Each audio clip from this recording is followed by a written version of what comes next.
adik-adik yang dikasihi Tuhan dan mengasihi Tuhan. Senang sekali ya kita bisa bertemu lagi di ibadah minggu ini. Puji Tuhan, luar biasa sekali nih adik-adik. Selalu semangat, sukacita, mengasihi. Seperti biasa, kita akan ajak adik-adik semua untuk menyanyi, menari, mendengarkan firman Tuhan, dan menghafal ayat indah. Mari adik-adik kita akan ikuti ibadah ini dengan sikap yang baik. Oke, kakak minta tolong yang masih makan diletakkan dulu ya makanannya. Mainannya juga diletakkan. Yang masih rebahan tuh, ayo bangun. Mari kita siapkan Alkitabnya, persembahannya, dan yang paling penting, siapkan hati kita untuk beribadah kepada Tuhan Yesus. Nah, namun sebelum itu, kita akan berdoa terlebih dahulu ya adik-adik. Ayo, kita lipat tangan kita pejamkan mata, kita bersatu di dalam doa. Selamat pagi Bapak, terima kasih atas berkat-Mu Tuhan. Kami anak-anak-Mu telah dibangunkan pagi ini dengan penuh semangat dan penuh dengan sukacita. Sebentar lagi kita akan mulai ibadah anak ini Tuhan. Kiranya Tuhan memberkati kami dari awal, pertengahan, hingga akhir. Mari adik-adik kita bersama-sama mengucapkan amin.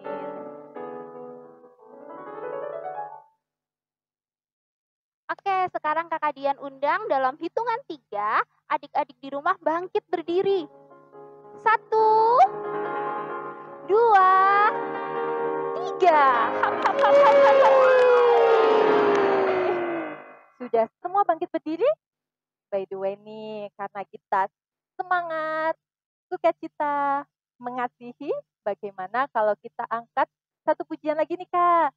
Kita belajar lagu baru yang berjudul Ku Diberikan Hidung Baru. Setuju. Musik Kak Henry.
Adik-adik yang di rumah masih semangat memuji nama Tuhan?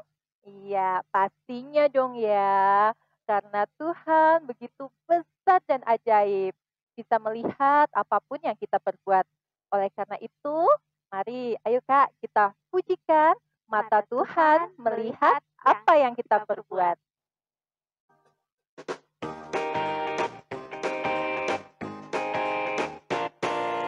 Mata Tuhan melihat apa yang kita perbuat, apa yang baik, yes, apa yang jahat, no. Oleh sebab itulah jangan berbuat jahat. Ingat, Tuhan melihat.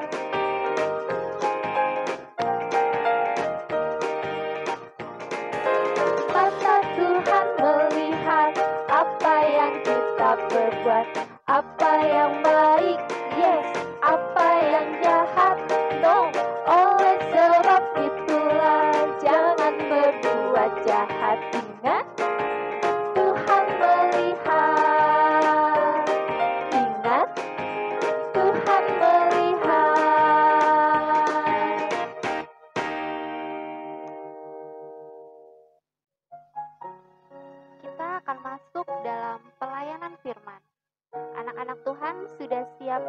akan firman-Nya? Puji Tuhan. Minggu ini kita akan belajar mengenai mengalah tidak berarti kalah. Mari kita pujikan nama Tuhan terlebih dahulu. Yesus kupanggil.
Salam, halo anak-anakku sekolah minggu GKJ Artawinangun dan juga sekolah minggu dimanapun kalian berada. Kita bertemu lagi dalam pengajaran sekolah minggu online GKJ Artawinangun. Apa kabar kalian hari ini? Pasti luar biasa. Yes, yes, yes. Nah, anak-anak, tema sekolah minggu kali ini, mengalah tidak berarti kalah. Nah, dan firman Tuhannya diambil dari 1 Korintus 8 ayat 1 sampai dengan 13. Nah, sebelum kita membaca firman Tuhan, mari kita persiapkan hati kita berdoa, kita lipat tangan, dan kita tutup mata. Terima kasih Tuhan Yesus. Tuhan Yesus sudah beri kami sukacita untuk kami boleh memuji Engkau, kami boleh mengagungkan Engkau. Terima kasih Tuhan, dan pada saat sekarang ini kami akan mendengarkan firman-Mu. Biar Tuhan yang mengurapi setiap kami anak-anak-Mu, sehingga kami boleh mengerti apa yang Tuhan firmankan kepada kami. Terima kasih Bapa, terima kasih di dalam nama Yesus kami telah berdoa. Amin. Ya anak-anak, kita akan sama-sama buka firman Tuhan kita dari 1 Korintus 8 ayat 1 sampai dengan ke-13. Kita akan sama-sama baca ya. Dan adik-adik yang masih kecil boleh mendengarkan sehingga betul-betul mengerti ya. Semuanya menyimak. 1 Korintus 8 ayat 1 sampai dengan 13. Tentang daging persembahan berhala kita tahu. Kita semua mempunyai pengetahuan. Pengetahuan yang demikian membuat orang menjadi sombong. Tetapi kasih membangun. Jika ada seorang menyangka bahwa ia mempunyai sesuatu pengetahuan, maka ia belum juga mencapai pengetahuan sebagaimana yang harus dicapainya. Tetapi orang yang mengasihi Allah, ia dikenal oleh Allah. Tentang hal makan daging persembahan berhala kita tahu. Tidak ada berhala di dunia dan tidak ada Allah lain daripada Allah yang esa. Sebab sesungguh pun ada apa yang disebut Allah, baik di surga maupun di bumi, Dan memang benar ada banyak Allah dan banyak Tuhan yang demikian. Namun bagi kita hanya satu Allah saja, yaitu Bapa, yang daripadanya berasal segala sesuatu dan yang untuk Dia kita hidup. Dan satu Tuhan saja, yaitu Yesus Kristus, yang olehnya segala sesuatu telah dijadikan dan yang karena Dia kita hidup. Tetapi bukan semua orang yang mempunyai pengetahuan itu. Ada orang yang karena masih terus terikat pada berhala-berhala, makan daging itu sebagai daging persembahan berhala. Dan oleh karena hati nurani mereka lemah, hati nurani mereka ini dinodai olehnya. Makanan tidak membawa kita lebih dekat kepada Allah. Kita tidak rugi apa-apa kalau tidak kita makan, dan kita tidak untung apa-apa kalau kita makan. Jagalah supaya kebebasanmu ini jangan menjadi batu sandungan bagi mereka yang lemah. Karena apabila orang melihat engkau yang mempunyai pengetahuan sedang duduk makan di dalam kuil berhala, bukankah orang yang lemah hati nuraninya itu dikuatkan oleh makan daging persembahan berhala? Dengan jalan demikian, orang yang lemah, yaitu saudaramu, yang untuknya Kristus telah mati, menjadi binasa karena pengetahuan. Jika engkau secara demikian berdosa terhadap saudara-saudaramu dan melukai hati nurani mereka yang lemah, engkau pada hakikatnya berdosa terhadap Kristus. Karena itu, apabila makanan menjadi batu sandungan bagi saudaraku, aku untuk selama-lamanya tidak akan makan daging lagi, supaya aku jangan menjadi batu sandungan bagi saudara. Ya, demikianlah pembacaan firman Tuhan untuk kali ini. Anak-anak, sekarang Bu Ani mau tanya, siapa dari kita yang punya teman? Ya, semuanya? Berapa? 1, 2, banyak? Iya, pasti senang ya punya teman-teman yang banyak. Dan kalian pasti hafal satu persatu teman kalian. Apakah kalian tahu bagaimana supaya pertemanan itu tetap awet? Ya, bisa berteman dari kalian kecil sampai dengan dewasa nantinya. Saat ini Bu Ani mau bercerita tentang pertemanan 2 orang. Ya, sekarang kalian duduk yang rapi. Kita sama-sama mendengarkan cerita ini ya. Ya, ada 2 orang yang saling bersahabat. Yang satu namanya Thomas dan Tata. Ya, mereka itu teman bermain dari masa kecil mereka. Karena rumah mereka saling berdekatan, jadi mereka sering bermain bersama-sama. Ya, kadang mereka main ke rumah Thomas, kadang mereka main ke rumah Tata. Nah, hari ini sangat berbeda sekali. Saat Tata datang ke rumah Thomas, wajahnya kelihatan murung, tidak seperti biasanya. Bahkan langkahnya juga lemas, gontai ya. Nah, Thomas yang saat itu penasaran menanyakan pada Tata, "Hai Ta, tumben kamu kok nggak naik sepeda? Terus kenapa muka kamu kusut begitu?" Kemudian Tata menjawab, "Aku sedang sedih, Tom. Sepedaku rusak. Kemarin bapakku sudah coba perbaiki, tapi sepertinya sepeda itu sudah terlalu tua. Jadi walaupun bisa diperbaiki, dipakai sebentar pasti juga rusak lagi." Kebetulan nih, aku habis dapat info dari Pak RT. Nah, kalau di kelurahan kita akan ada lomba lari minggu depan. Tahu nggak hadiahnya? Hadiahnya banyak dan hadiah utamanya itu dapat sepeda loh. Dan Tata segera melompat berdiri. Wajahnya begitu semangat. Ia menepuk bahu Thomas sambil teriak, "Ayo Tom, kita ikut yuk. Kamu temani aku daftar. Jadi kita ikut barengan, siapa tahu aku bisa menang, Tom." Thomas yang melihat sahabatnya kembali bersemangat, mengangguk setuju. "Yes, makasih ya Tom. Kamu memang sahabatku yang paling baik. Ayo kita berlatih, biar kita bisa saling bersaing saat lomba nanti. seru Tata.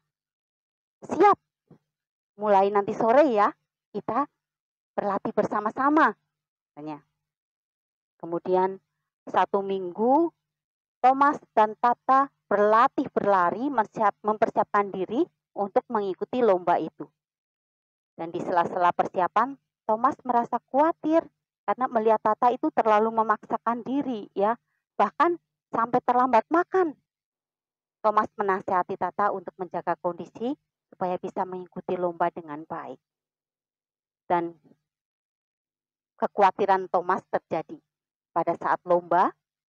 Tata kurang sehat, ya. Bahkan semalam dia itu demam. Thomas berusaha untuk menyemangati Tata untuk tetap berusaha mengikuti lomba.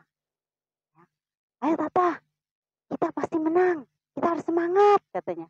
Nah, lomba dimulai anak-anak. Ya, kemudian mereka berlari bersama-sama. Dari tiupan peluit pertama, Thomas dan Tata berusaha sekuat tenaga untuk berlari secepat mungkin. Dan akhirnya mereka memimpin perlombaan. Ya, mereka paling di depan. Thomas dan Tata, mereka di depan, yang lain di belakang. Ya, sampai 3/4 jarak tempuh, Tata mulai kewalahan karena memang dia sedang tidak sehat, ya. Thomas hampir meninggalkannya jauh di belakang. Ya, Thomas lari ke depan. Kemudian Thomas berpikir, gimana caranya ya aku bisa membantu Tata? Harusnya kan dia yang dapat sepeda. Atau gini aja, aku akan lari secepat mungkin supaya aku bisa menang juara 1 dan nantinya sepeda itu akan aku kasih ke Tata. Kemudian sementara Thomas lari, dia menoleh ke belakang untuk melihat Tata yang terus berjuang berlari meskipun kepayahan. Kemudian Thomas berpikir lagi, jika ia yang memenangkan lomba dan memberikan hadiahnya kepada Tata, pasti Tata tidak akan merasa puas. Karena Thomas tahu Tata sungguh berusaha berlatih dan berjuang untuk memenangkan lomba lari ini. Maka Thomas mengubah rencananya. Thomas pelan-pelan mengurangi kecepatan larinya, ya. Kemudian dia mencoba terlihat kelelahan, ya. Dan akhirnya dia bisa berlari di samping Tata untuk menjaga dan memberikan semangat kepada Tata. Ayo Tak, kamu pasti bisa Tak. Kita pasti bisa sampai ke finish. Kemudian Tata jadi merasa semangat kembali. Ah, iya betul, betul Thomas, katanya. Aku harus berlari lebih cepat lagi. Ya. Kemudian Tata berlari lebih cepat lagi.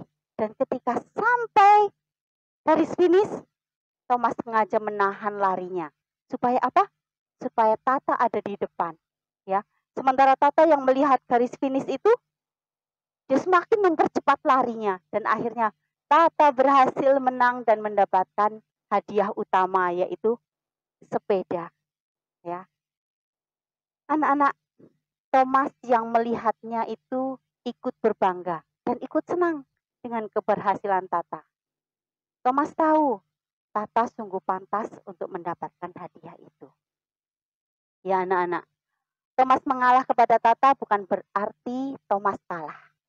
Akan tetapi Thomas tahu bahwa Tata benar-benar membutuhkan sepeda itu. Dan Tata sudah berusaha dengan gigih untuk berlatih dan mendapatkannya. Dari 1 Korintus 8 ayat 1 sampai 13 yang sudah kita baca tadi, kita bisa tahu di situ surat dari Paulus bertujuan untuk menjawab pertanyaan jemaat di Korintus yang bertanya soal boleh atau tidak boleh untuk makan makanan yang dipersembahkan kepada berhala. Ya, banyak suku kuno yang membuat patung atau berhala yang menggambarkan dewa-dewi yang mereka sembah. Dan mereka selalu memberikan daging persembahan yang khusus disediakan tukang daging. Ya, daging yang terbaik. Dan menurut Paulus, berhala itu tidak pernah ada. Sebab bagi kita orang percaya, hanya ada satu Allah. Maka Paulus memperbolehkan orang Kristen makan daging persembahan itu. Namun ada sebagian orang yang tidak setuju. Orang-orang bukan Yahudi dalam jemaat Korintus yang pernah percaya bahwa berhala-berhala itu benar-benar hidup, maka jika makan makanan untuk berhala sama dengan mereka mengkhianati kepercayaan mereka kepada Allah. Jadi, menurut Paulus, sangat tidak bijak jika kita memaksakan pengetahuan dan pengertian dewasa kita karena hal itu sangatlah terbatas. Harusnya yang paling utama adalah melakukan tindakan berdasarkan kasih bagi Allah dan bagi orang lain. Oleh karena itu, Paulus tidak mempertahankan apa yang dia yakini itu, bahwa lebih benar daripada apa yang diyakini oleh sekelompok orang-orang itu. Menurut surat Paulus mengajarkan prinsip penting yang harus dipraktekkan orang Kristen di sepanjang zaman, yaitu harus selalu bertindak dengan kasih bagi orang percaya yang lain dalam mereka meyakini sesuatu yang didasarkan pada prinsip Alkitabiah, supaya tidak mengganggu pikiran dan melemahkan keyakinan tulus mereka. Paulus mengalah bukan berarti dia kalah, namun karena Roh Kudus yang menuntun dia untuk melakukan kasih bagi sesama. Baik anak-anak, apabila kita mengalah bukan berarti kita kalah dan juga bukan hal yang buruk. Tetapi mengalah artinya kita belajar untuk memahami orang lain supaya semuanya mendapatkan sukacita. Selamat untuk membangun persahabatan di dalam Tuhan. Tuhan Yesus memberkati. Ya, mari anak-anak, kita akan tutup firman Tuhan kita dengan kita sama-sama kembali berdoa. Terima kasih Tuhan Yesus untuk firman yang boleh kami dengar. Firman yang menguatkan kami untuk kami terus berbuat baik pada saudara-saudara kami seiman. Lebih dari apa pengetahuan yang kami miliki, kami mengasihi mereka dan akan melakukan hal yang terbaik untuk saudara-saudara kami, untuk teman-teman kami. Dan ajari kami anak-anak-Mu untuk kami boleh menjalin pertemanan dengan siapa saja. Dan kami boleh berbagi kasih dengan mereka-mereka ini. Terima kasih Tuhan, terima kasih. Dalam nama Yesus kami telah berdoa dan mengucapkan syukur. Haleluya. Amin. Shalom adik-adik, selamat pagi. Ayat indah pada minggu hari ini terambil dari Mazmur 149 ayat yang keempat. Mazmur 149 ayat yang keempat. Demikian bunyinya. Sebab Tuhan berkenan kepada umat-Nya, Ia memahkotai orang-orang yang rendah hati dengan keselamatan. Saya ulangi ya. Mazmur 149 ayat yang keempat. Sebab Tuhan berkenan kepada umat-Nya, Ia memahkotai orang-orang yang rendah hati dengan keselamatan. Demikian ya. Jangan lupa dihafalkan. Tuhan Yesus memberkati kita. Haleluya. Ayat indah hari ini diambil dari Mazmur 149 ayat yang keempat. Tuhan berkenan kepada umat-Nya, Ia memahkotai orang-orang yang rendah hati dengan keselamatan. Ayat indah diambil dari kitab Mazmur 149 ayat 4. Sebab Tuhan berkenan kepada umat-Nya, Ia memahkotai orang-orang yang rendah hati dengan keselamatan. Ayat indah terambil dari Mazmur 149 ayat 4. Sebab Tuhan berkenan kepada umat-Nya, Ia memahkotai orang-orang yang rendah hati dengan keselamatan.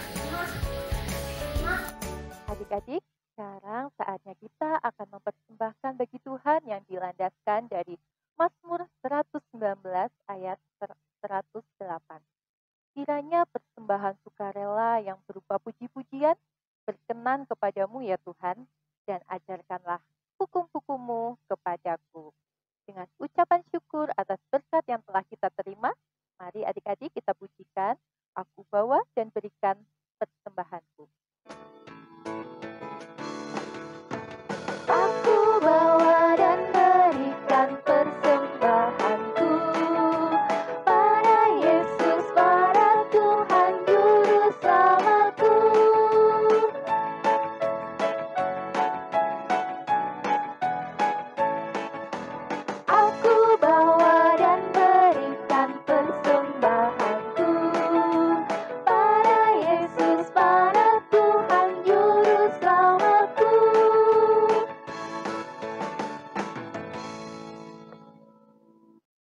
Adik-adik yang terkasih di dalam Tuhan, kita akan menutup acara sekolah minggu pada hari ini, dan kita juga akan berdoa untuk persembahan yang sudah kita kumpulkan.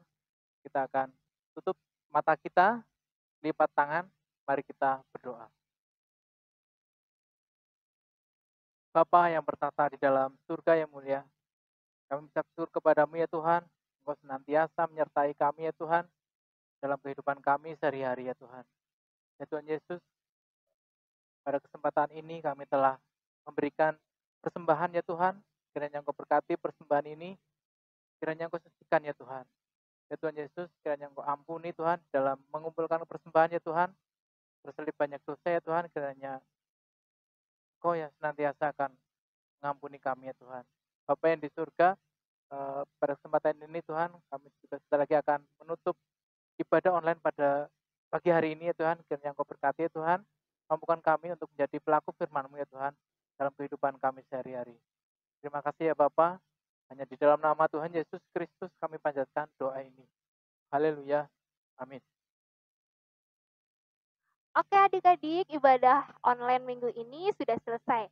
Pesan dari kakak untuk selalu berdoa, baca Alkitab, dan memuji Tuhan, supaya iman kita semakin bertumbuh, dan roh kita semakin kuat. Yeay. Juga adik-adik rajin belajar ya, patuh kepada papa mama, dan saling mengasihi. Tetap tersenyum, seperti lagu ini, yaitu Tetap Tersenyum.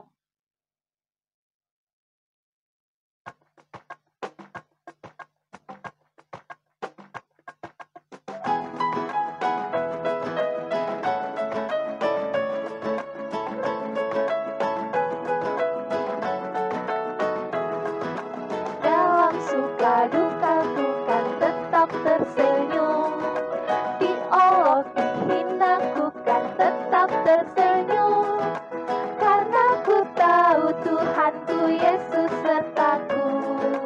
Apapun terjadi ku kan tetap tersenyum.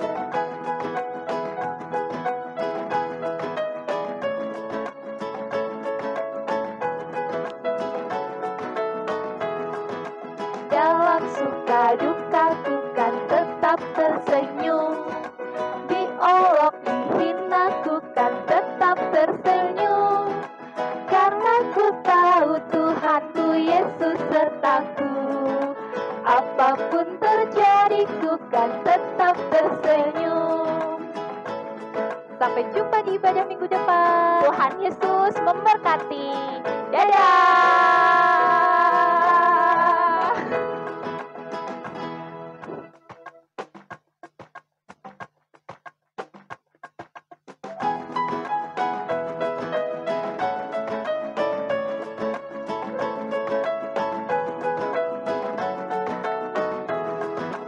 Dalam suka duka